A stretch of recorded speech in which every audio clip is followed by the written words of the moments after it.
What's up mga kaboji? So meron tayong light beam dito na M5.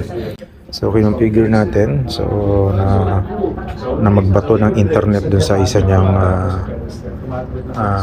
niyang station. So ito yung pinanggalingan, ito yung source.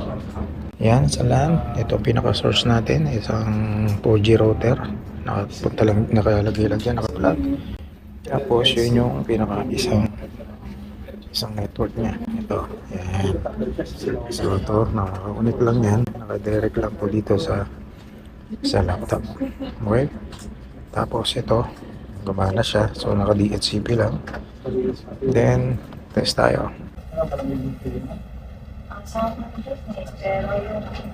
Okay, so yan po nakukuha niyan. Medyo mabagal kasi yung signal dito ng smart.